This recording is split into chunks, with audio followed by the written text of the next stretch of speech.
Hello students, in dissolution of partnership firm, we have learned and solved some on simple dissolution. Now, we'll see how to solve sums under insolvency situation. Dissolution of partnership firm under insolvency situation.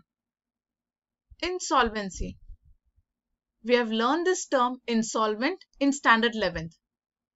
Insolvency is a situation where the liabilities are more than the assets. That is, all the assets realized together are not sufficient enough to discharge or pay off all the liabilities. Now, if the assets of business are not sufficient to pay liabilities, then the personal property of partners can be used. In insolvency, any of these situations may arise. Either one of the partner may become insolvent or all the partners may turn out to be insolvent.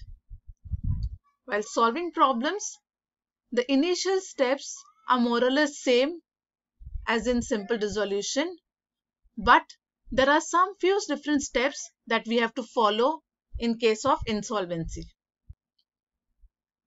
So when one partner becomes insolvent, as we know, the liability of partners is unlimited.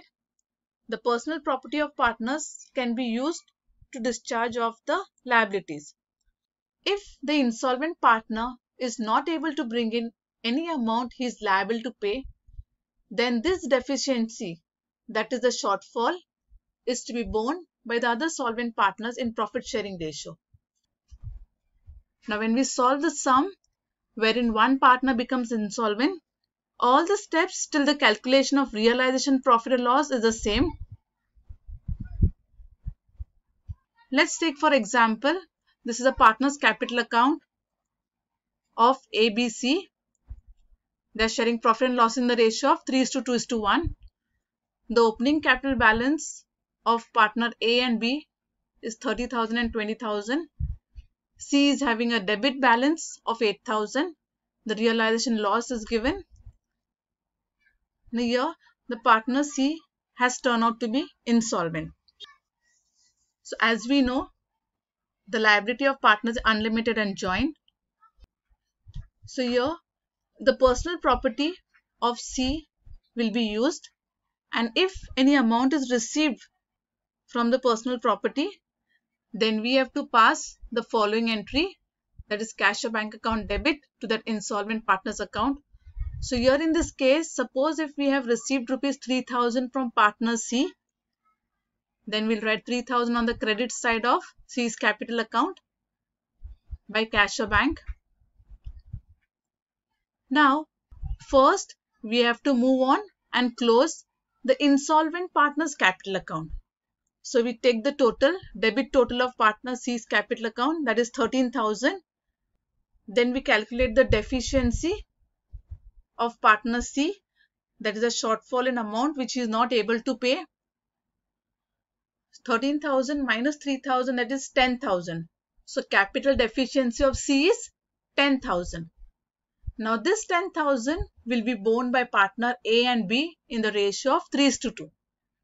So when you distribute 10,000 in the ratio of 3:2, A will have to contribute 6,000 towards C's capital deficiency and B will have to contribute 4,000.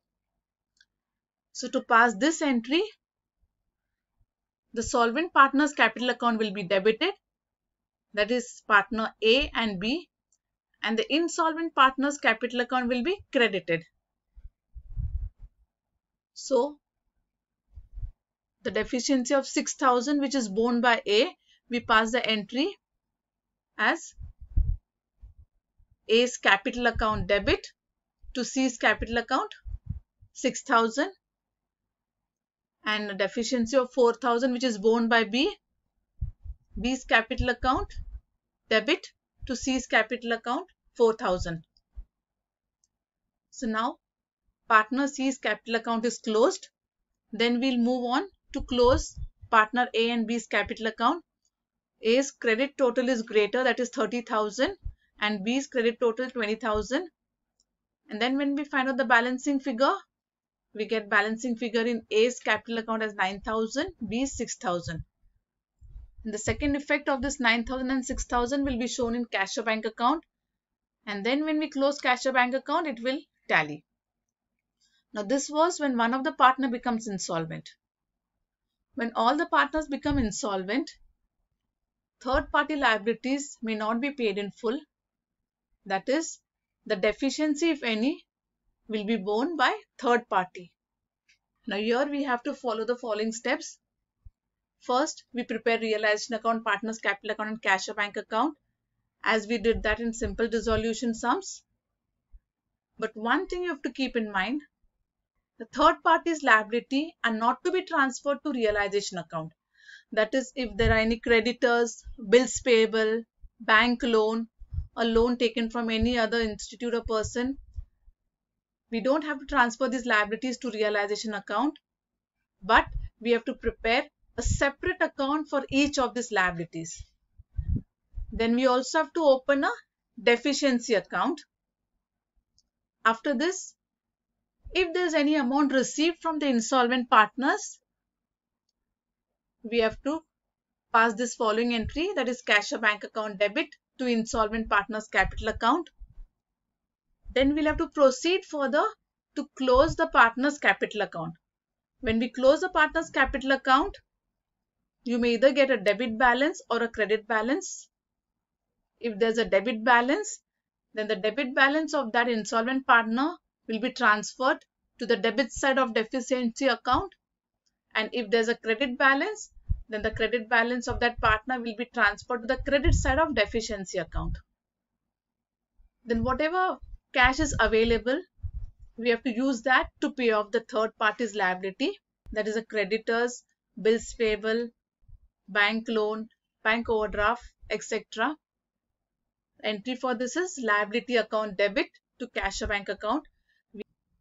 Now, if the liabilities are more, that is, if the amount of liabilities are more and the cash balance is not sufficient enough to pay off these liabilities, then we have to pay these liabilities proportionately. Let's say, for example, the cash balance available is rupees 20,000. We have creditors rupees 30,000 and bills payable rupees 10,000. Now, our liabilities total up to 40,000. But we have only 20,000 which we can use to pay off these liabilities. So first we find out the ratio of creditors to bills payable. So the ratio of creditors to bills payable is 3:1. Then we divide this 20,000 in the ratio of 3:1 among the creditors and bills payable. So creditors will be paid 15,000 and bills payable will be paid 5,000. Then balance, if any, in these liabilities will be transferred to deficiency account. So in the previous example, the creditors were 30,000 and we paid only 15,000. So the remaining 15,000 which is not paid to the creditors will be transferred to deficiency account. Same in the case of bills payable. Out of 10,000, we paid only 5,000. So the remaining 5,000 will be transferred to deficiency account. So the entry is third party liability account debit to deficiency account. After transferring this to deficiency account, we have to close the deficiency account. Our deficiency account will tally. So this is how we are supposed to solve problems under insolvency. We'll understand this much better when we solve the practical problems. I hope you have understood this theory. Your concepts will be more clear when you solve the problems. Thank you.